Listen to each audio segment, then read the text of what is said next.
Today's a good day. Ableton Live 11 just came out and it's really good. Dare I say, are we even allowed to say that? I don't know. It's the perfect DAW. It just is.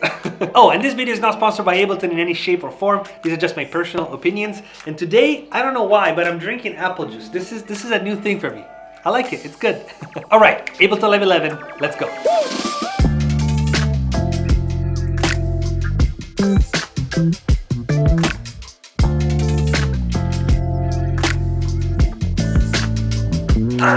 All right, let's get into it. Perfect DAW, can I even say that? What does that even really mean? I'm not sure, but what I can tell you is that Ableton Live 11 is the most comprehensive DAW right now in 2021. I really feel like they listened to the community, to the people, to us, to the people that use the software, and they pretty much added every single feature that was missing. They finally added comping, they added randomization tools, which are super useful, and they also added some random things that I didn't even know I wanted, like live tempo following. Super useful, didn't even know that was a thing, super excited about it. Don't get me wrong, like some of these features or all of these features were already available on other DAWs, just like Ableton has got its own exclusive features that nobody else has. But one single place, one single DAW with everything, I haven't seen that yet. There's obviously a ton to talk about, a ton of new stuff, but for the purpose of this video, I decided to pick 8 of my absolute favorite features in Ableton Live 11, and we're just gonna talk about it. Let's go. First up, we got keys and scales. Now, whenever you open a new MIDI clip in Ableton Live 11, you get this little section right here on the left that, on top of all the other stuff, has this scale button. As you push the scale button, it lets you select which key and which scale you want to work with. So let's just pick, I don't know, D. So of course you can use it for like major and minor, your most basic scales, but you also have all these crazy scales that personally I haven't even heard of most of them, like Iwado, Hirajoshi, Hungarian minor. I don't even know what that is. It's a really cool, easy way to kind of experiment with some different sounds. For today's video, we're gonna go simple, D minor. Let's get some chords.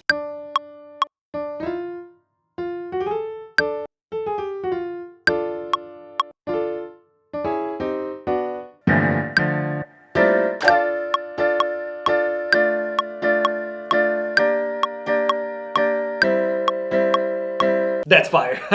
Next up, number 2, we got the one everybody's been waiting for, comping. So for people that don't know, comping is a very useful feature that allows you to basically loop a section, play a part over and over, and then go in after you played a bunch of different takes and select the best parts of each take. You can set up a loop, play the part like 10 times in a row, and then build the perfect take.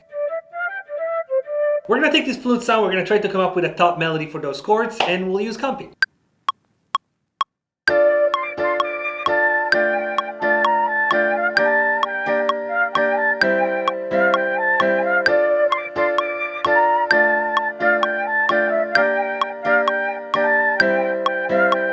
Alright, so I just played 4 slightly different versions of that melody. Definitely made a bunch of mistakes, so I'm gonna press Command Option U, and it's gonna open up all our different takes. Now all you have to do is listen to them one by one, pick your favorite parts, literally just select the parts that you want, press Enter, and the take is gonna turn into this little Frankenstein version of the original one. So it's already automatically gonna fix the main take with the little pieces that you splice at the bottom.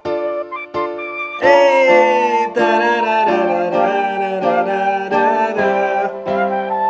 Alright, super happy with that. Feature number 3, one of my favorites of today, we got the brand new hybrid reverb. So the stock Ableton reverb has been fine. It's good. It's a reverb. It works. For my personal taste, I like warmer, more vintage sounding reverbs. The stock reverb was a little more digital sounding, but nevertheless, it worked fine. With Ableton Live 11 though, they added this brand new hybrid reverb and it blew my mind. Like the first time I used it, I was just like, what? So for example, this is our piano sound with no reverb, just the way it was before.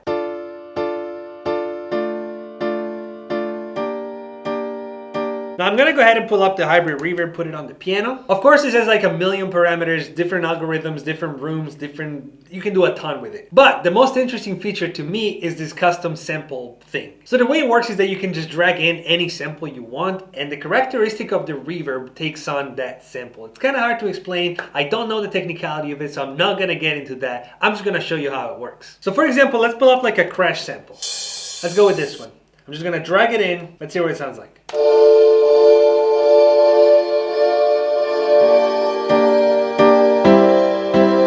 That's so cool. You can really hear the reverb taking on the characteristic of the sound of that crash. It's super cool. Let's try a different sample. Let's get like an explosion. Sure, this one.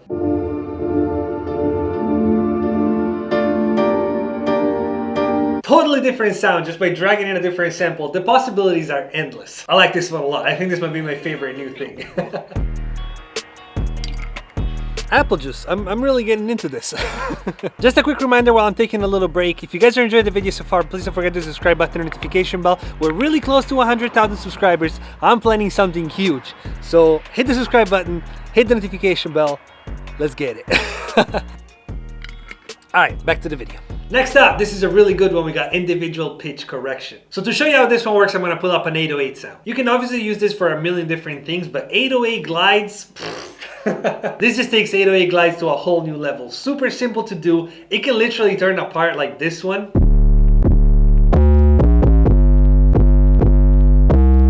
into something like this.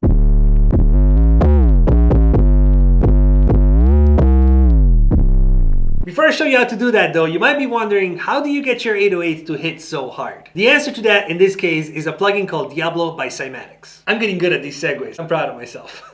Diablo is Cymatics' very first plugin. They put it out about a month ago, and honestly, I have used it consistently in like pretty much everything that I do. It's basically a drum processor. Of course, you can use it with like 808s. You can use it with whatever you want, but drums and 808s is really where it shines for me. Down there at the top of the description, I put a link to go check out the light version, which is completely free. You don't get a lot of the controls. You just get like a couple of knobs, but there's a video on that page of me using the light version, kind of talking about it and showing you how it works. I really suggest you go download that. It's completely free, and trust me, if you use it for a little bit, you're gonna love it. You're gonna want to check out the full version. It's super good. Real quick, just check this out. This is the 808 without the plugin.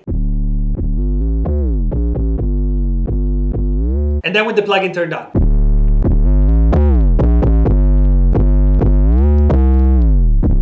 If that doesn't make you want to check it out, I don't know what will. Right, back to Ableton 11 individual note pitch correction. So if you go in your regular MIDI clip view, right here is the 808 with no glides at all. You click on this little button right here, and now every single one of the notes can be manipulated in pitch however you want. So for example, I can take this first note, I can literally just start drawing automations, and it's gonna do just that. Let's add another one, make it go back down. That's so easy. It's super intuitive. You have it locked in with the actual MIDI notes. It's hands down the best way to do 808 glides ever.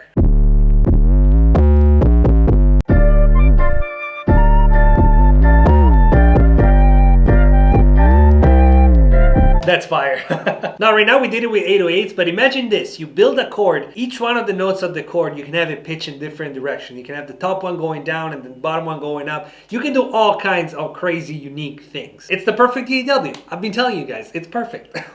Next up, number 5, I'm gonna keep this one super quick, multiple clip edits. We kind of already had that in Ableton Live 10. Like, you could select more than one MIDI clip. You could see them both and kind of edit them at the same time, but it was pretty cumbersome. You have to like jump between the clips back and forth. It just didn't work very well. Well, they fixed that. So right now you can just open up a MIDI clip, shift select, get another one. You can get as many as you want. I'm actually going to color this one a different color so we can actually see the difference. Select them both. You can see them both on your MIDI editor. You can move notes around. You know exactly what you're doing. In this case, blue is piano, yellow is flute. I can see exactly what I'm doing. I can see what's overlapping, what's not overlapping. It works exactly the way you would expect it to, and it just works. Really happy to finally have this in Ableton as well. And here we go with number 6, randomizer functions. So they did add a device that's called Random, which allows you to like randomize the pitch of notes. You can put it on pretty much anything. It works really nice. But what I would like to focus on today specifically is the randomization of parameters within a MIDI clip. The simplest, most useful example for that is to give some life to a hi-hat part. All right, let's record a hi-hat part so I can show you what I'm talking about.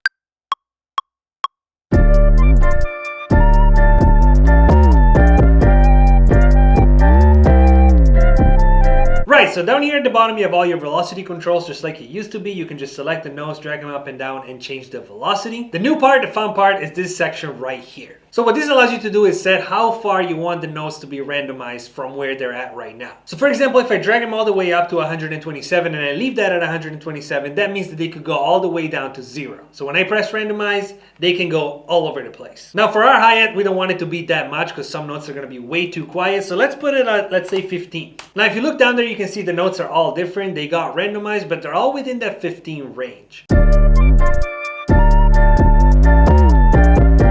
Super quick way to inject some life into your drums, especially the hi-hats. They just sound so much better when they're not all the same. All right, here we go. Last few features. If you're still with me, please don't forget the subscribe button and notification bell. These last two are going to be really quick. Number 7, we got linked track edits. This is really useful for a lot of different things. I like using it, for example, with live drums. When you have multiple tracks of the same thing, you can just connect the tracks. Every edit that you do to one track applies to the others as well. Let's say we want to link the piano and the flute. We just select them both, right click, link tracks. From this point on, any edit that I do to either tracks is going to apply to the other one as well. So for example, if I just select something right here on the flute and delete it, it's going to go in both tracks. If I take a section and just drag it around, it's going to drag in both. If I make it shorter, it's going to make it shorter. Longer, it's going to make it longer. They're basically connected, so you can just do the edit once and you can make sure that they're all constantly in sync. And the last feature for today is templates. Now in Ableton Live 10 you could create templates technically, but it was kind of a workaround. You have to like save them in a folder and then go load them up. It was just a mess. Ableton 11, they added this button right here that says templates. You can load all your templates in there. Super easy to access. You can create like a beat making one, like a songwriting one, like a band recording one. Depending on what you do, you can create a bunch of templates and you can just quickly get to where you need to be